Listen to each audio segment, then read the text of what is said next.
Hey, what's up, everybody? Great to see you as always. And if you're on the YouTubes, on the Glosso America YouTube, which is where you should be at this particular moment, hit like and subscribe, and let's get after it.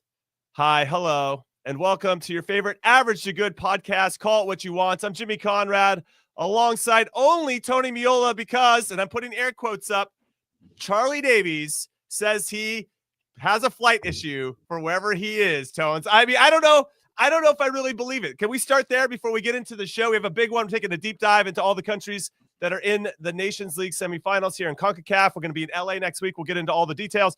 But let's talk about Charlie Davies. We've seen it before, Big Tones. Sometimes he's got conflicts in his schedule, with a lot of air quotes here from us. Do you buy what Charlie Davies is selling right now? Because I don't know if I do. I'm just throwing it out there. Jimmy, they tell you when your coach, you're going to do fitness and it's time to run, and they always say if you don't want to run, you tell them you got a back problem, because no one can really detect the back problem right away. Right. So I had back problems when I was running, Jimmy. My flight was always good, but I had back problems. Charlie's got back problems right now with his flight. Yes, how about that? He's got the back spasms. Good old-fashioned back spasms. Okay, so safe trip, Charlie. See. Well, yeah, safe trip, Chucks, as he's sipping Mai Tais at the quote-unquote airport. All right, we're going to be talking about the U.S. men's national team in this segment. Lucho Acosta is working on his citizenship. Do you think that Mauricio Pochettino should consider him for 2026? That is the question that we want answered in the chat as we start to talk about this as well. What do you say about Lucho Acosta? Obviously had a falling out at FC Cincinnati, now comes to FC Dallas. Listen, I've got plenty of time for diminutive playmakers, right? I feel like they're cute as a button. They can pull the strings, they can make that final pass. But even if he gets naturalized and is a citizen for us, at this point, at this juncture, is it going to be too little too late? Do we want to consider someone of his talent? I mean, he clearly has the energy to do so, Big Tones.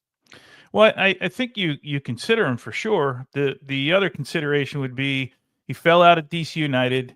He fell out at FC Cincinnati. We're just starting here in Dallas. Who knows what's going to happen between now and the World Cup? So you got to take those things into consideration, especially when you talk about building a culture, right? But I don't think we are in a position, or will ever be in a position, where you can overlook talented players, right? You can. We have this battle all the time about this guy's got American citizenship, and in this day and age, every time a guy has an American citizenship, we're going after him for the national team, which I told you forever. I don't really buy any of that. I think you have to pursue those things. You have to get an idea. It sounds like Lucho Acosta wants to make this happen, so he's a guy that kind of fits the mold of what Mauricio Pochettino said from the start, was that he wants guys that want to play with the national team. I'm sure if he comes into the national team, there won't be any problems with him with regards to fitting in and all of that stuff, because you're the new guy on the block, right? You're not the best guy in the group on day one. But if you're just asking yes or no for me, Jimmy, should you consider him? The answer is yes. I think you should. Yeah, I think we should consider him as well. I just wonder, and I know he does the work on both sides of the ball. I'm not going to pretend that he doesn't. But if he starts to kind of tiptoe, and I'm curious to see how he continues to perform for FC Dallas, if you get into luxury player territory where you're really just working when the team has the ball and not when we don't, I don't think he's going to fit the system. And I wonder, I guess I'm kind of curious now that we have closer to a full squad for this Nations League. And maybe Diego Luna could be the perfect example. They're not like for like, of course, but they have some similar traits in where they like to pick up the ball in areas of the field.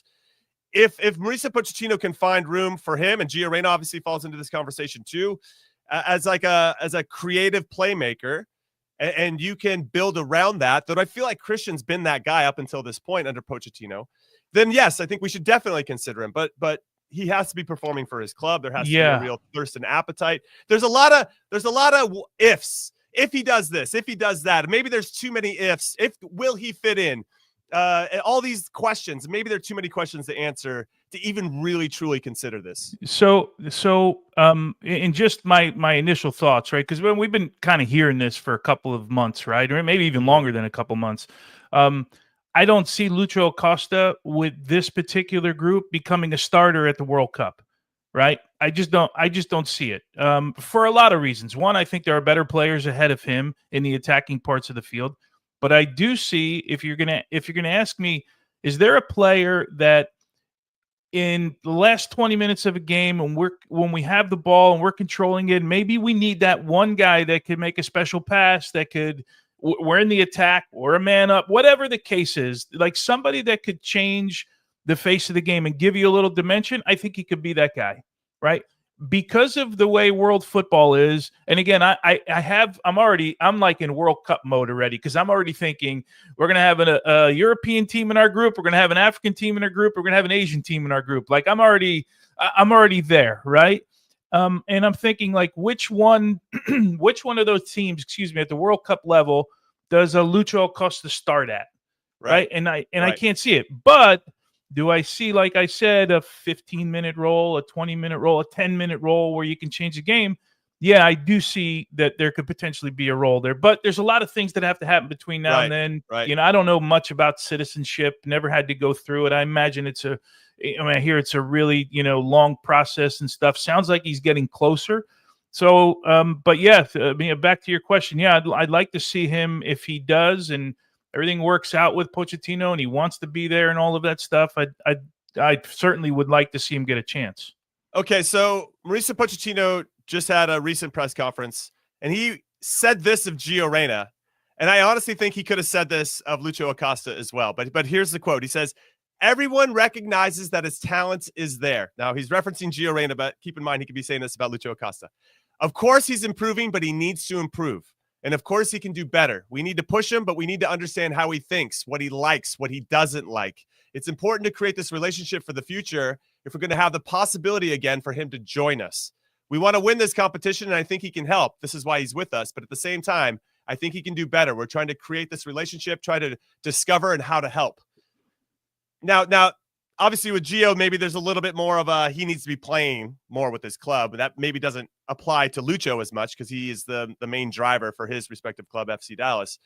But I think in terms of building that relationship and seeing how he fits in could definitely that honestly, it works for all the playmakers that we're talking about, like the straight up Diego Lunas, Gio Reynas, and now Lucho Acosta, just to bring this part of the conversation together. Where do they essentially, if we scrape away that big long quote, how do they fit into what we've got with our core? And will they help us actually improve? And I kind of like the super sub shout for Lucho Acosta. I think it could be a legitimate role, but again, there's a lot of questions to answer before that we even get to that point. You know what I heard in what you were just reading there? It's like Mauricio Pochettino doesn't care who you are. You still got to fit into my group. Like you have to. Yeah, you're good. I don't think anyone's going to deny that Lucho Acosta is a good player. I don't think anyone's going to deny Gio Reyna is a good player, or that Diego Luna is a good player. But what Mauricio Pochettino has to figure out is how do they fit into our national team? We're all assuming, right, because we've seen Gio do great things. We've seen Lucho Acosta do great things at the club level. We haven't seen him at the international level. We're all assuming that it's going to look that way. We've had players that looks one way at the club level, looks a different way at the national team level, right? And we're always wondering, how can we have it translate into the national team all the time? The one thing Gio has going for him is that he has a little bit of equity. Now, I said, what are we at Thursday? I said Tuesday that I don't know that Mauricio Pochettino goes back a year and looks at what Gio did, because it's irrelevant based on the number of minutes that he's playing now and all of that stuff. It changes the dynamic because he's really not playing all that much. What did he play? 5 minutes yesterday, where he got in, 7 or 8 minutes in the end when it was all said and done. Like, is that enough to keep you and sustain you? We've said forever with Gio, he's got to find a place where he's playing week in and week out. And the only time he doesn't play is when he's in a rotation, because the manager's going to give him a rest for a game, and then he's going to be back in there the next game. But he has a little bit of equity built with the national team. Obviously, he's got a World Cup. He's got caps with the national team. In that position, for me, he's built enough equity to be a guy that, okay, he's not playing now. Like Pochettino said, we know he's talented. We got to get him to tick and tick at a level where it helps our team. The other guys don't have that equity. They got to build all of that, in my opinion. But all talented players. And Pochettino, I can't, the more I read into his coach, Jimmy, I love the fact like he doesn't care who you are. He just wants to know this is what we want from our national team coach, right? We want this all the. Oh, that's what we want. Right. And I'm going to have one more quote. This was in reference to Tyler Adams. So to continue your point that you're saying about he doesn't care who you are. Pochettino praised Tyler Adams in this press conference, but also said that Tyler would have to prove that he's better than others in midfield. That includes Tessman, Cardoso, Yunus Musa, and Weston McKennie. So yeah, okay, that's great. You're doing this. You have equity. I love the way you're phrasing that up, right? You've done some incredible things for us in the past. For Tyler Adams in particular, he was the captain for us in the World Cup. You're going to give that guy a little bit of runway to and even if he was hurt or not playing as much, to come in and try to prove himself. With regard to Gio, this might be unpopular because he has obviously had some big games for the national team. We could argue he plays better for the national team than he does for his club team. You bring him into this camp. I've got no problem with that. You evaluate, and the quote that we use there or that he talked about with regard to Gio, you get a temperature of where he is, and you understand how he thinks, how much he wants to be there, so on and so forth, right? You do the whole temperature check. You have your checklist of like, okay, where is he at technically? Where is he at physically, tactically, when he fits into our system? And then mental, emotional. Like that's the 4 components of building a player. Where are they in all 4 of those? They're going to look at all of that and evaluate how he fits into the group. This might be unpopular, but if Gio is in the same situation next year that he currently is in right now, that's not good enough for me. I know where you're going. I just don't know if you can bring him into a World Cup if he's playing less than 5 minutes a game. I just don't know if you can do that. When you have other options who might be playing more regularly and at a good level, who are consistently performing. I know, listen, I'm probably going to get some emails and calls from a particular family for potentially even offering this up into the universe. But I just think that if you're going to have that bar and that's your standard that you have to set, that standard has to be for everybody. It can't just be here and there where, you're picking Jimmy, and choosing where you go. I'm with you. I'm on record. No more than 10 minutes after we got knocked out against the Netherlands in 2022. And I said, come 2026, because if you look at that roster in 2022, half of those guys that started against the Netherlands weren't playing full-time at their club. I believe it was more than half that started in that game. I have to go back and look at my notes, but it's around 50% of those guys. And I said 10 minutes after that game when we lost, I was on air on the radio, and I said 2026, all of our players have to be starting week in and week out with the national team. If not, I can't imagine. There's probably some smaller countries, and I say smaller, and I don't mean that in a disrespectful way. I mean lesser footballing nations that haven't won World Cups, that haven't won European trophies or Asian championships or Copa Americas, just smaller nations in world football terms that have some guys that are playing maybe at Manchester United but don't play all the time, or playing at a bigger club that they need those guys. We should be in a position with all of our guys playing in Europe that everybody is playing. Everybody is playing week in and week out. Just what you said. There's a sharpness there that comes from playing, right? And it's not just a physical sharpness. It's just recognizing plays quicker. It's solving problems quicker that you can't do in training. You can't replicate that in training, and you can't replicate that just being a super sub that gets 5 to 10 minutes everywhere. Listen, I'll go to the other side of the coin of the unpopular thing that I just said. If Gio Reyna is playing somewhere regularly, okay, he has that match sharpness, not only do I think he makes our team, I think he starts. Like he has that edge to his game, but he has to demonstrate he can find a situation where he can consistently perform week in and week out. That's going to help him gain that responsibility of saying, hey, listen, in certain areas of the game or certain times of the game, I need to step up and be the guy. Again, he's demonstrated that for the U.S., so he has that equity, and I want to value and respect that equity. No question, Big Tones. But leading up to a World Cup, I just don't think we can have him limping around being a super sub for his club. I just don't think that we can. All right, let's get into our projected 11 then. That's a nice segue into what we think. This is kind of a well, you had one, I had one, but we're going to tweak it a little bit because there could be some permutations, as it were. But Big Tones, let's go to yours first. Projected 11 against Panama in LA, the semifinals, SoFi Stadium. We're going to be there. We'll get you those details in a second. Roll me through your team, Big Tones. Yeah. Well, Matt Turner told you a couple days ago. I still think he's the guy for Mauricio Pochettino. Although Zach Steffen is on and knocking on the door right now. On the right hand side, Scally, I think he sticks with him and McKenzie. I think my decision was in the back between Tim Ream and Chris Richards, and I thought for a while about this one. Of course, Anthony Robinson on the left hand side.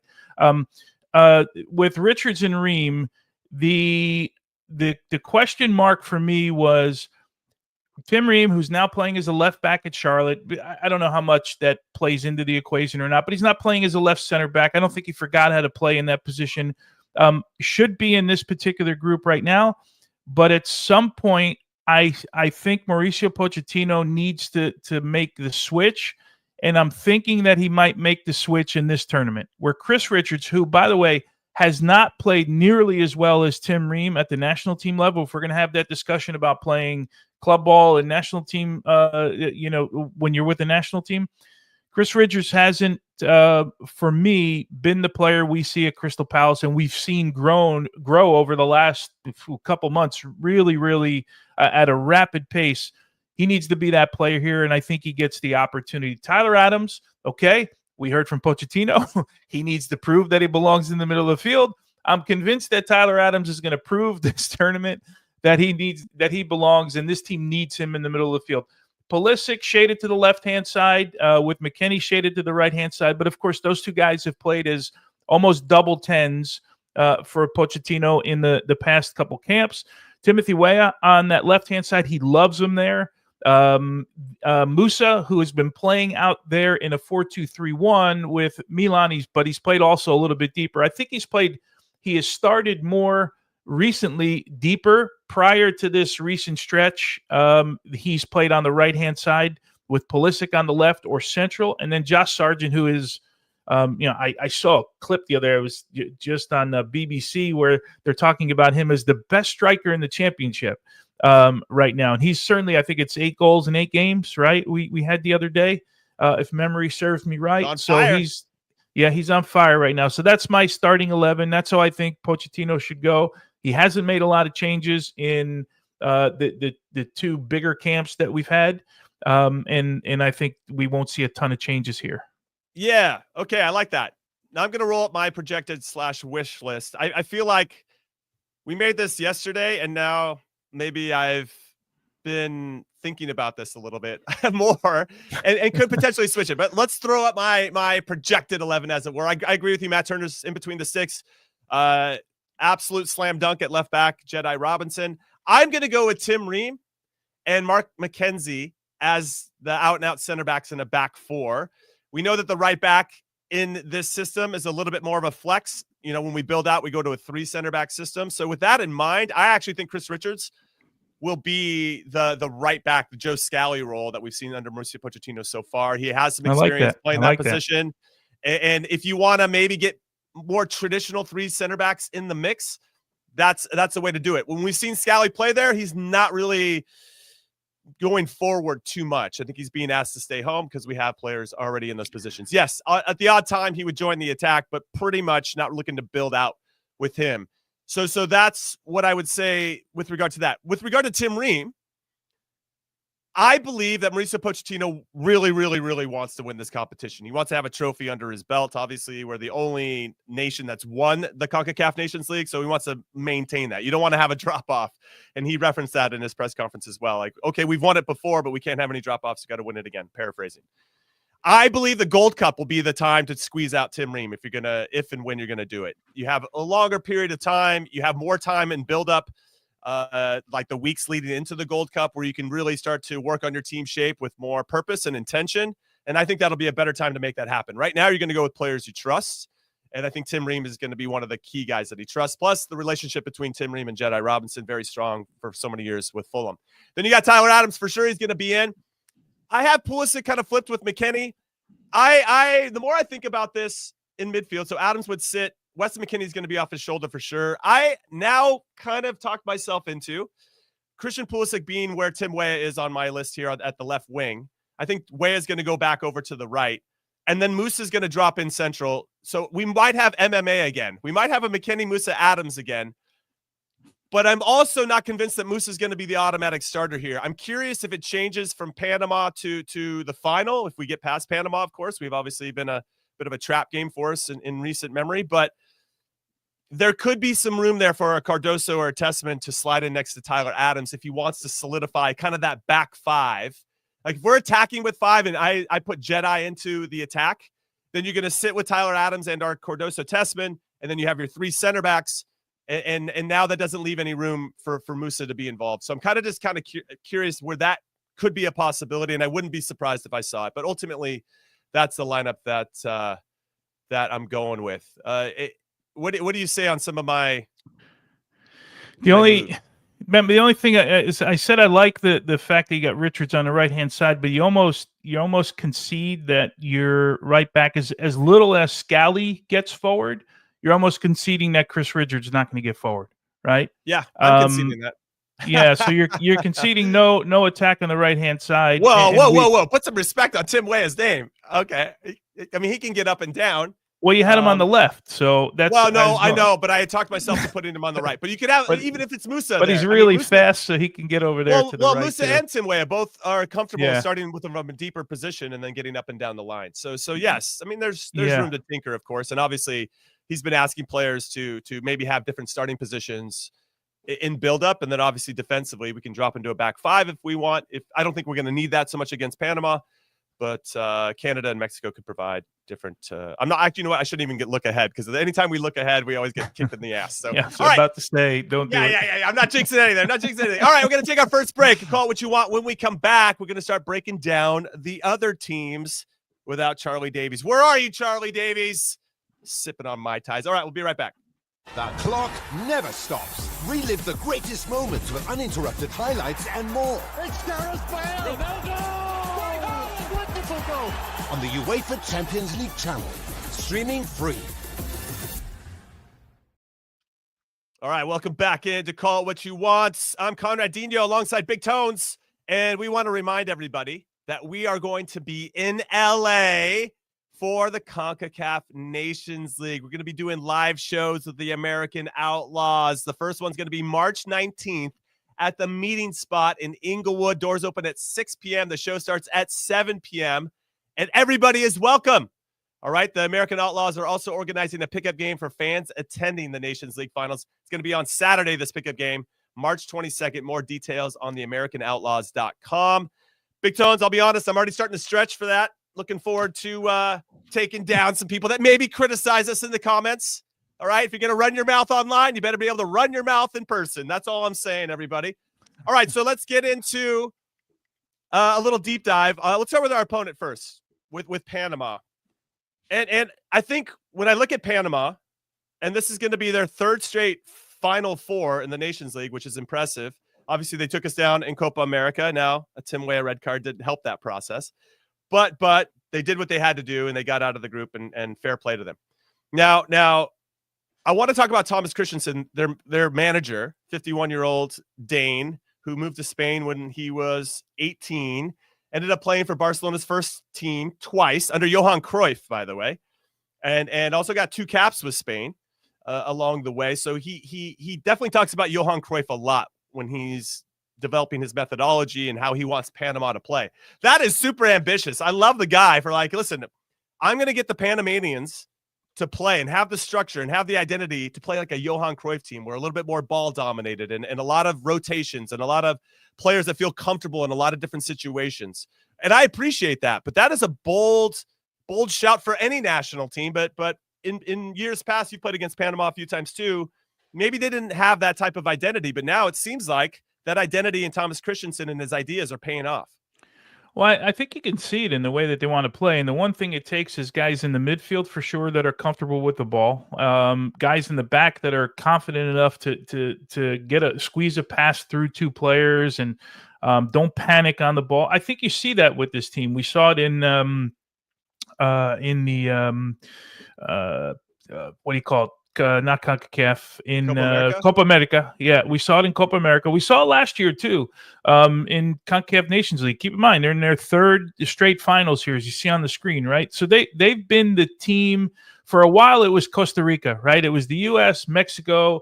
It was Costa Rica kind of always knocking on the door, and I feel like Panama's kind of taken that role under Christiansen, and he's done a really good job with this group. Of course, we know Concacaf, they're going to miss Barcenas, the captain. I believe he's injured. He hasn't been on the bench. I checked earlier this morning for the last 3 games at Mazatlan. So looks like he's not on this roster. He's injured. He's a key figure for them. He's the captain of this team. So he's out. Fajardo up top is a handful every time you play him. Carrasquilla talked about, he pulls the strings. Mosquera, the goalkeeper, is a guy that can make a save and make a big save for you. So they have like a lot of components. They have played with 4 in the back against Costa Rica, who they knocked out. And if we want to throw that Panama lineup graphic that we have, they played with 4 in match day 1, where they won 1-0 at home, and then they went on the road. It was 2-2. They won 3-2 on aggregate. So they went to Costa Rica. And I'm sorry, they were in Costa Rica first. That's where they won 1-0 home. The second match 2-2, and it was 3-2 on aggregate. They went with 5 in the back, and their center back gets thrown out of the game, Fidel Castro, right, the guy that plays right in the middle of the field. So they have some pieces to this. Carrasquilla is obviously the guy that pulls the strings in the middle of the field. This team oftentimes Jimmy goes as Carrasquilla goes in the center of the field, but they're tough to break down. They don't give you a lot. They're a physical team when they need to be, but they're confident with the ball. Yeah. This is going to be good. We're going to break down Panama even deeper on Monday's show as we do a proper preview and really get into matchups for both teams, the U.S. and Panama. But I agree with you, and I think that what's exciting for Panama is that there's an expanded World Cup in 2026. So even if they don't have success here in the Nations League, I feel like they're going to be one of the favorites to get the 3 guaranteed spots for the next 3 CONCACAF teams. Obviously, Canada, Mexico, and the U.S. automatic bids. Panama, if they don't, it would be, I think you have to fire Thomas Christiansen if he can't get through qualifying. Obviously, it's not going to be straightforward. There's a couple more rounds that they have to go through to make that happen.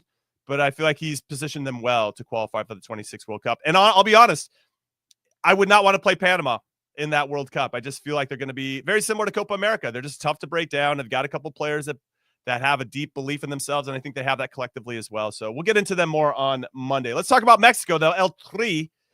And I guess the big question for everybody in the chat that's watching on the Gloss America YouTube channel, thanks for hanging out with us live. Will Mexico get past Canada in next week's semifinal? Let us know right now. So let's talk about the roster. Some surprises here. No Memo Ochoa. I don't know how you feel about that as the resident number, or no resident number. Well, you know what? Can I say this, everybody? Because I just caught myself here. Tony probably had better feet than about 95% of the players who played professionally. So we could have called Tony Meola at some point our resident number 9, but he elected to play goalkeeper instead. Let's talk about Memo Ochoa, because he has been such a valuable and important member of Mexico for so long. We talk about transitioning maybe Tim Ream out of the team. They seem to be doing that now with Memo Ochoa and Javier Aguirre, who's coming back and trying to put his stamp on things once again as the Mexican national team coach. Let's go with Memo Ochoa first, then we'll get into kind of the bigger team overall. Yeah, remember, he started that first game against Honduras on the 15th of November. Aguirre came in and brought him back into the national team because, remember, he was left out of the national team with a bunch of players. He also started Orbelín Pineda up top in that match. And then he dropped 8 of those guys after they lost 2-0 in Honduras. And they had to come back, and they won 4-0 in leg 2 in Mexico. But he made 8 changes, Javier Aguirre. Clearly, he wasn't happy. Clearly, he had put his faith in a couple guys that are a little bit older, Memo Ochoa being one of them. Memo Ochoa, it's 5 World Cups. I mean, it is amazing. Unreal. This guy's been a staple for the national team. But, of course, Father Time catches up with everybody at some point, and it looks like that his race has been run with the Mexican national team. Now it's up to whether it's Malagon or whoever else is on the roster. He started that last game. I was reading a little bit last night about this. They think he's going to be the guy, but who knows what Aguirre is going to do. I mean, we saw Pochettino in the 2 Jamaica games make only 1 change because of an injury. Javier Aguirre went down and he made 8 changes. So who knows what he's going to do in this tournament here. Likely a moment where he still needs to see some players, but I got to imagine Aguirre knows just about all of these guys front, back, and center since November right now. But it'll be interesting to see who he puts his faith in this group. Yeah, so we have Memo Ochoa, who's out. That's a big name that's been left off, a snub, an omission for Mexico and El Tri. Henry Martin also making way for new players to shine. We have Irving Lozano from San Diego FC and PSV prior to that, and Napoli prior to that. He hurts. I think he got hurt in the home opener for San Diego FC on March 1st. Yep. The guy always seems to be hurt. I don't think he's been with the Mexican national team for what feels like forever. So we'll see if he's going to be healthy enough to make the World Cup roster. Obviously, a conversation for another time. But there's some surprise additions to this. Efrain Alvarez, who was at LA Galaxy, now at Tijuana Zolos Cholos. He makes the team. That was a bit of a surprise for everybody because Tijuana not that great right now in the cluster. And then the FC Copenhagen's Rodrigo Huescas is in the team as well. So some younger players, giving them a look. So it'll be interesting to see what he does there. But I think the big question when I think about Mexico overall is they've got two stud strikers that are playing pretty well at the particular moment. I guess if you're a Milan fan, maybe you feel different about Santi Jimenez, but you also I like him. Okay, I like him too, but has he been the answer? Has he been an improvement over Morata or Tammy Abraham? Maybe over Tammy Abraham, but Morata, that's a big conversation to have potentially. And then you have Raul Jimenez, who's at Fulham, right? For me, if I was Javier Aguirre, I don't want to give El Tri any tips, but I think what makes them more dynamic is if you start both of those guys at the same time, Big Tones. If you just have one and they become like for like, I as a center back, as the resident center back, call it what you want, I just think that becomes easier to handle, especially if you're going to roll out potentially, in my wishful thinking, best 11, if they played the U.S., you roll them into three center backs, right? And that just becomes harder for that particular Raul or Santi to have success. You roll out two of those guys, which would be a bit of a throwback to have two strikers of their size and their caliber out on the field at the same time. I just, all of a sudden, I sit up a little bit like, okay, let me see this version of Mexico.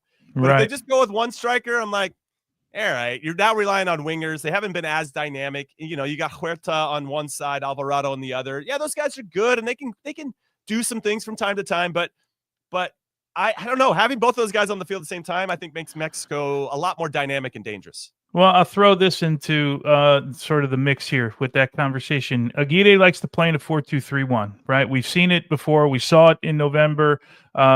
He did play Raul Jimenez in the 10 role against Honduras. Didn't work out. He played Orbelín Pineda up top. Didn't work out for him, but that's where he played him to start the game. Does maybe he go with that experiment? I'm with you.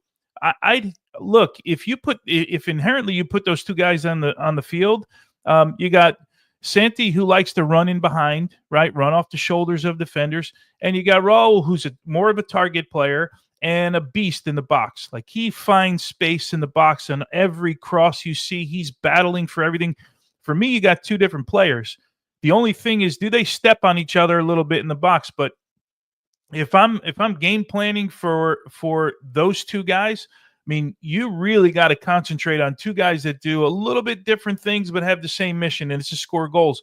You occupy your two center backs, right? In our case, we're thinking with Pochettino, it's going to be that hybrid system where we have three in the back, and we try and defend with Robinson coming back, and that's going to be a really difficult component for people to deal with, those two guys. I don't know if he's going to do it. The one thing, Santi Jimenez has not been good for the Mexican national team. He's one of those players that he's divided opinion for a long time. Henry Martin was the guy forever. So Aguirre, he's got his hands full with the number 9 position. I would guess if you got to pick one, Raul is if you're going to play with a point guy, Raul is the guy right now because he's in really good form. That's what I would guess he would do, but who knows, right? We're not in that dressing room, and in the end, like you say, Jimmy, nor do I care what. No, that's true. But just kind of stripping away our emotion towards the rivalry for a second. Yeah. I think when we hear from the best coaches, and let's even use a U.S. for comparison. Let's say Bruce Arena. Bruce, I thought, did a really good job of how do I get my best players on the field playing in their best positions? And if they're smart enough and have high enough IQ, they're going to figure out how to coexist on the field. And I wonder if you gave that type of trust to Raul and Santi, they could not. I mean, of course, you put them. You have ideas of where they should move in certain situations, but can they do it in real time? Right? It's one thing to say it on paper, and I need you to do this when the ball's in this area, and so on and so forth. But there's a certain fluidity that comes, right, and a rapport that exists, and they just seem like they could be a real threat if those two could figure it out. And ultimately, though, that puts more pressure on providing service for these two particular players. If you're going to go with two out-and-out strikers, and yes, they do have different player profiles. So I do, and I'm glad you brought that up. Raul likes it; he can hold up the ball, and Santi likes to run in behind. That sounds like a great combination of two different strikers for me, and it gives you a little bit of a different dynamic of how you want to play and how you want to build out in your transition play. Or if a team sits in a low block, you have two guys up top that can get on the end of crosses. I don't know. I'm just throwing it out there. Again, I don't want to give them any tips, but right. So if you're going to do that, though, yeah, but you have to sacrifice somewhere else. And I wonder if Mexico could manage having two strikers that are occupying that area of the field and then being vulnerable somewhere else. Do they have the capacity to make that happen? And maybe that's where Aguirre has to figure out, how to figure it out. So let me just throw it to you from a managerial standpoint, right? You mentioned earlier, and I completely agree. If you're Mauricio Pochettino, you want to put a trophy in the cabinet right now, right? If you're the other three teams, you're like, I don't want U.S. winning this thing again. If you're Javier Aguirre, right, you got one mission, right, with this team, and that's to get them back. Mexico's mission is to get back to the top of CONCACAF, right? They were at the top of CONCACAF for years, and then they got knocked off. You look at Aguirre, and you're like, this guy needs to win something to get people rallied around the Mexican national team. Does he experiment with two forwards at this time, or does he go with something that's tried and trusted for him in his career? That's the question, right? Are you going to experiment right now in a moment where you need to do something to get the Mexican fans on your side? Or are you going to use this as an experiment? Do you do it for 45 minutes and say, hey, I'm going to give you guys 45 minutes to make this thing work? I don't know. I don't know the answer. Yeah. I'm just throwing it out there. And is Canada the best opponent for you to try it, right? Now they have to look at the opponent in particular. So we'll talk about Canada in the next break. But let's take a look at the projected 11, or what we think Mexico is going to do in that formation that Tony mentioned in a 4-2-3-1. So you got Angulo and Huescas from FC Copenhagen on either side. On the back line, you got Vasquez and Montes. The center backs, Alvarez from West Ham and Oromo, will be sitting as double sixes, but either one can join the attack at times. Pineda will be sitting in front of them as a 10. And then, as I mentioned before, the wingers most likely will be Huerta and Alvarado. And then we have Raul starting up top instead of Santi.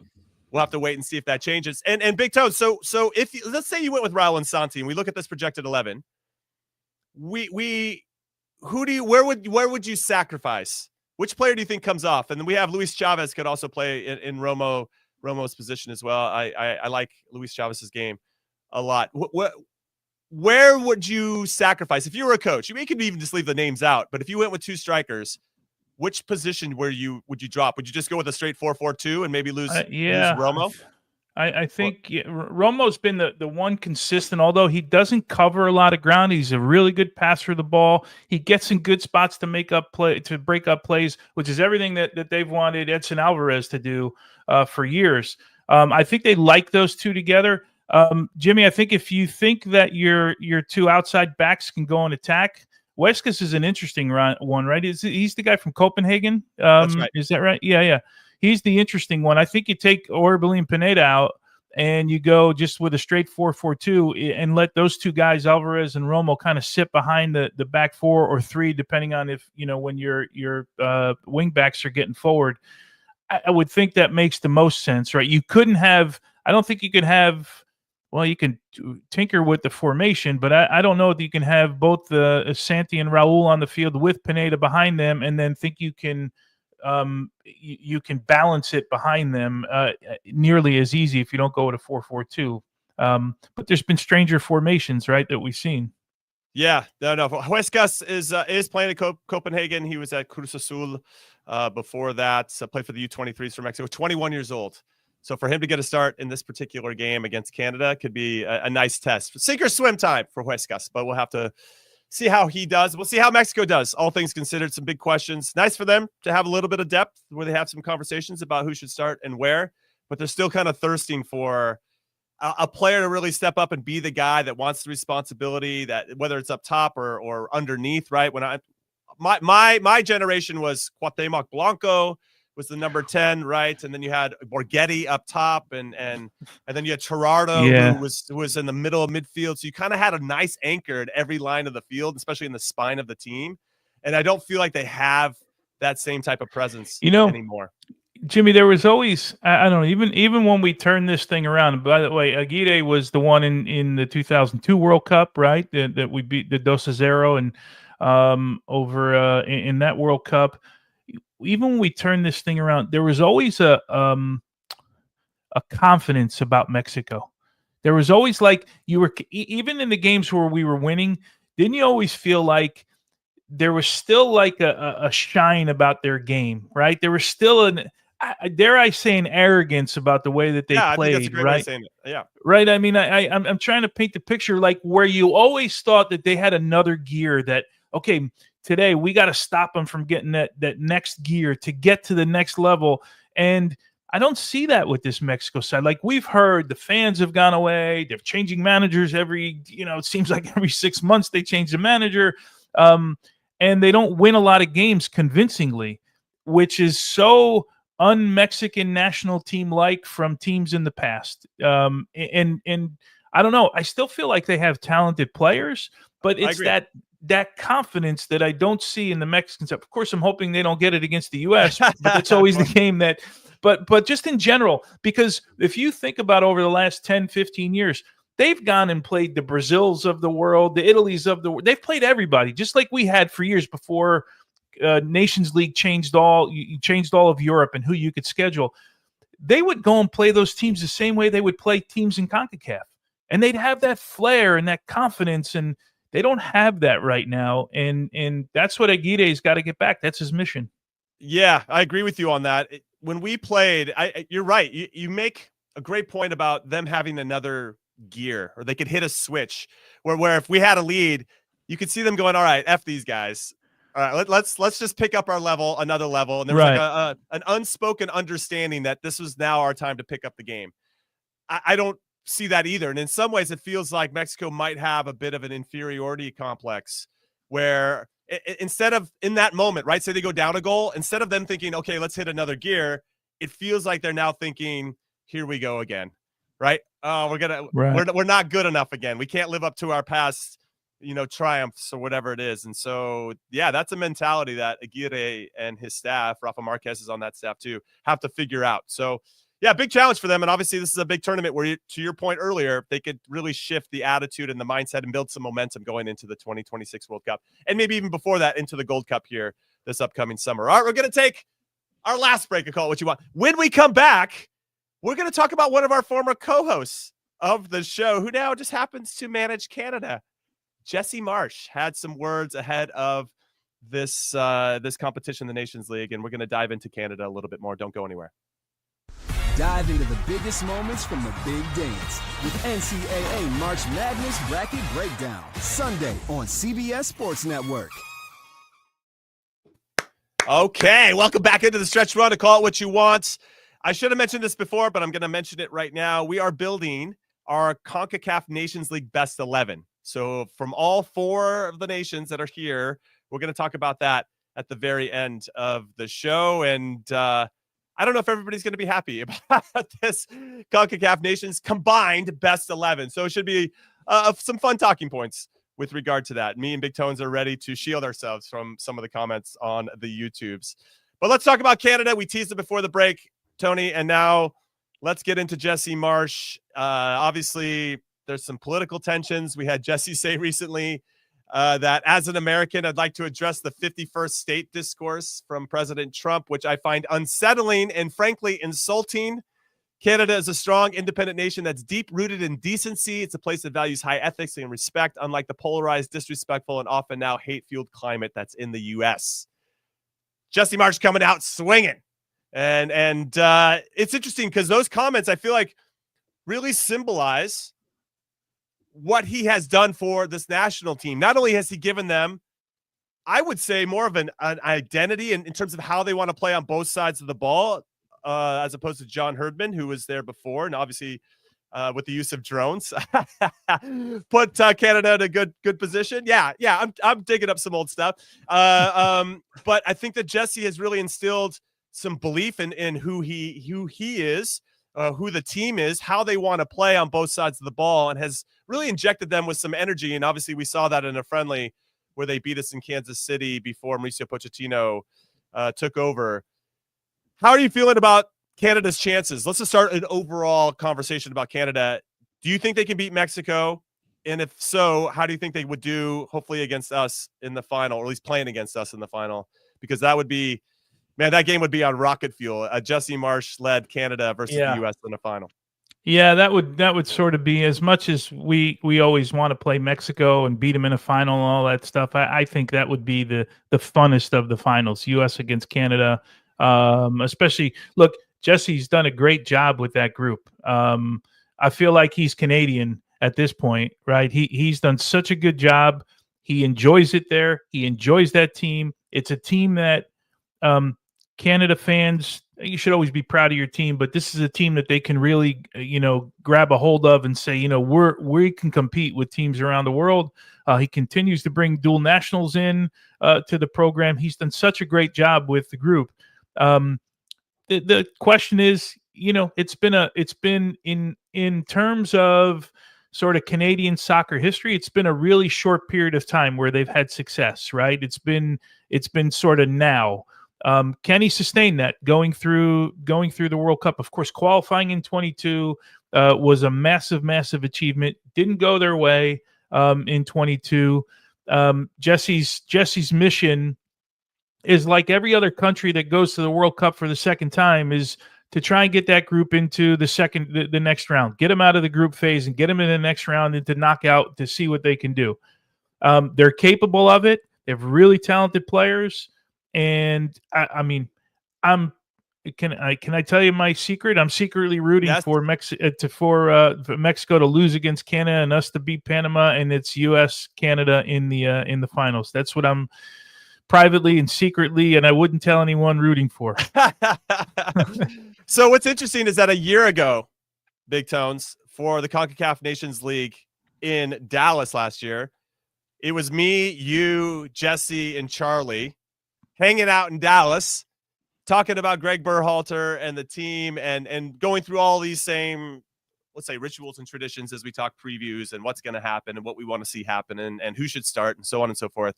And at that point, that's where Greg Berhalter mentioned our podcast by not mentioning our show, and that really kicked off, call it what you want, at a whole different level. We had to address a few things that we hadn't ever had to address before. So now, a year from that, now Jesse's coaching in this competition for Canada. It's man, life comes at you fast. I just wanted to say that. But he's done a nice job. He said something with dual nationals. He brings in Promise David from Union Saint-Gilloise from Belgium. Gilloise. Yeah. I'm trying, and I'm continuing to work on all my language for everybody. And he's been good. He's exciting to watch, and I think he gives them a possibility of being a super sub off the bench. I don't think there's any way that him or Daniel Jebison, who's a 21-year-old from Bournemouth, who's on loan right now to Watford. I don't know if any of those two young players are going to unseat Jonathan David, who's been tremendous and just scored in the Champions League against Dortmund yesterday, or Kyle Larin, who obviously has been talking about equity with the team. And I just don't know if those two guys are going to do that. But from a super sub perspective, I think it's fascinating. Now, both of these are dual nationals that have now committed to Canada. That's another good and healthy sign that people are buying into what Jesse is putting together, not only on the field, but I feel like there's a real camaraderie that you're already seeing exist off the field as well. And maybe that didn't exist under Herdman in the same type of way. Canada, for me right now, just has a lot of energy going into this tournament. And maybe that's because on the heels of how they performed in Copa America. Yeah, they only won one game at Copa America, but I'll still harken back. And I actually talked to Jesse about this off camera. Just really impressed with their game against Uruguay in that third place game. they took it to Uruguay and they didn't back down. And yeah, maybe there's some implications there of Jesse, a former Leeds coach, trying to take it to Marcelo Bielsa, another former Leeds coach. But I just thought his team performed really well, and that wasn't with all their A players. So there's clearly a common theme or an understanding of how you should play on both sides of the ball, no matter if you're starting or if you're a super sub. Everybody knows their roles, and then really is giving the energy necessary to try to achieve the type of result and performance that they want under Jesse. And I can't say enough about how they've looked so far. Obviously, that can change. Are they the favorites, Jimmy? I mean, Canada the favorites? Are they? No, we're the back-to-back. We're the only team that's going, trying to four-peat. So no, I'd say we're still the favorites, especially in this. Even after Copa America? Yes, with Mauricio Pochettino in charge. And given that we got some guys healthy, though, we're a little thin at the number 9 spot. No, we have to be the favorites. That's okay.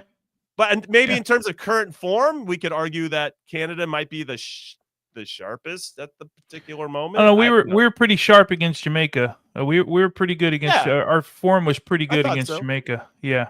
Yeah, second leg, I was really impressed with how we played. Yeah, that was the best we've played for a long time. First half against Jamaica was chef's kiss. Just to remind everybody, that was such a good performance. But it's been a while, right? So it's hard to know. I mean, yes, we had the benefit of a January camp, which has identified a few players that Mauricio Pochettino wants to see more of. But ultimately, it's been a while since we played against Jamaica and had the full team available. So you kind of don't really know, other than we have the experience of having won this tournament the 3 previous iterations. So I have to say we're the favorites in this one, Big Tones. Yeah? Yeah. Okay. All right, cool. You answered the question. I'm glad we had that talk. Yeah. All right, let's take a look at the projected 11 for what we think Jesse is going to roll out. Because the big question is, you got Alphonso Davies on the left. You have the Canadian Messi, Jacob Schaffelberg on right in front of him, who will pinch inside, but is also a threat getting in behind.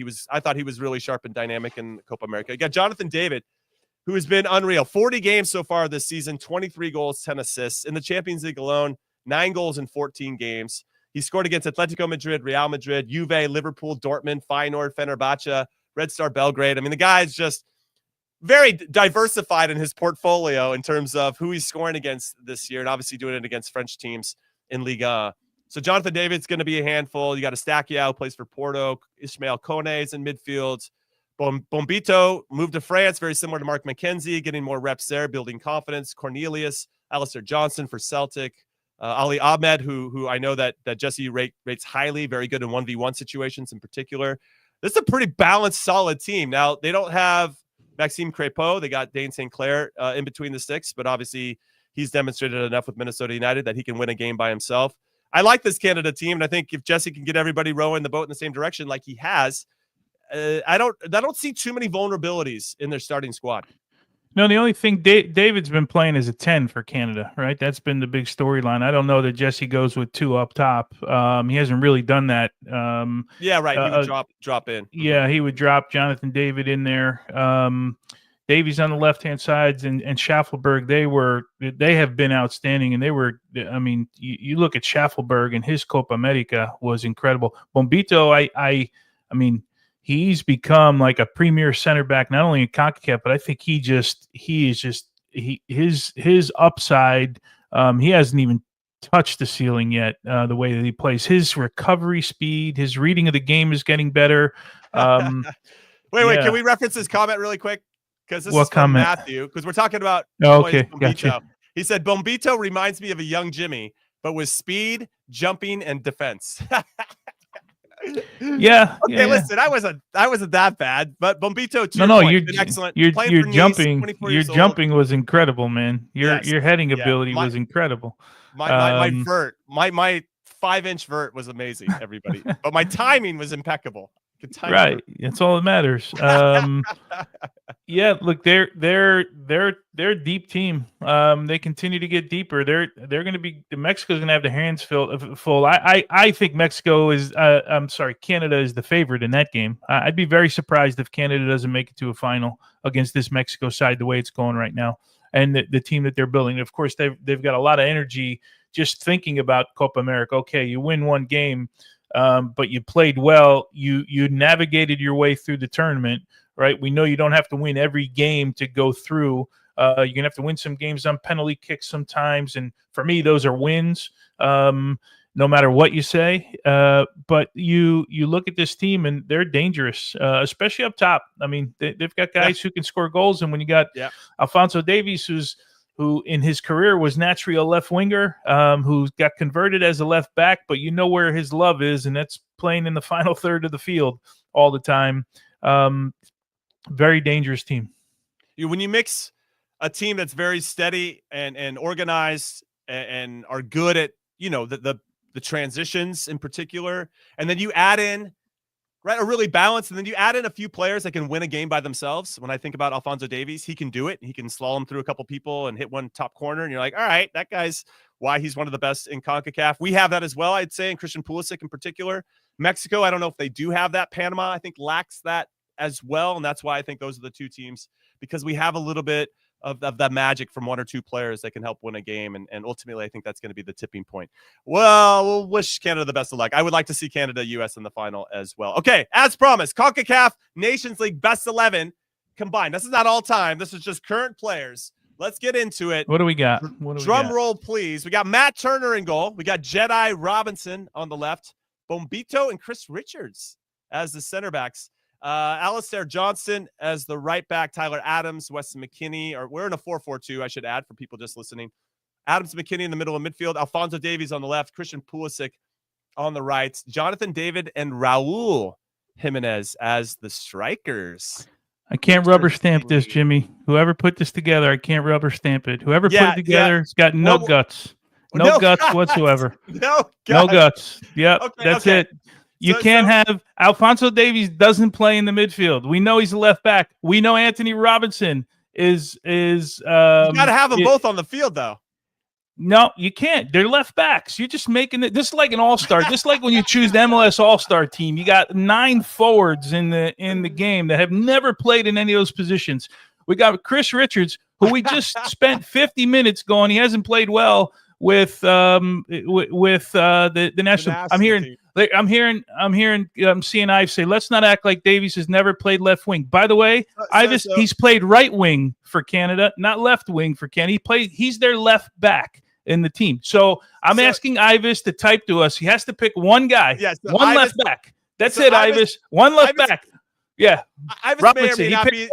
There you go. That's what I'm looking for. May or may not be the one that put this together. We're not going to throw anybody under the bus, Ivan. But Tony did say you had no guts when putting this together. So based on what you said, Tones, you could you would potentially throw Alphonso Davies on the right wing instead, and then put Jedi. No, I wouldn't. No. So you're gonna just say Jedi over Alphonso Davies. I didn't say that. Ives said that. I would put Alphonso Davies there. Is the left back over Jedi? Yeah, he's been doing it for a much longer time. Alphonso Davies is sick. Yeah. I mean, if you're asking me to pick one, I love Anthony Robinson. Don't get me wrong. Yeah. I think I've made that clear over the years. But you got to pick one left back. That's it. Yeah. Wow. I mean, it's like putting you as the number 10 in this thing all time. Yeah, like it just doesn't work. Tell me where to sign up. What are you talking about? It totally work. I'm sorry. Yeah. Number 10. Okay, fine. I play number 10 when I'm in my over 45 men's league. But it doesn't. It's fine. It's fine. I'm living my dreams at the number 10 in those games. I think there's probably room for a few players that will not be happy with this best 11. But you know what? This was a great segment to take some shots at Ives in particular.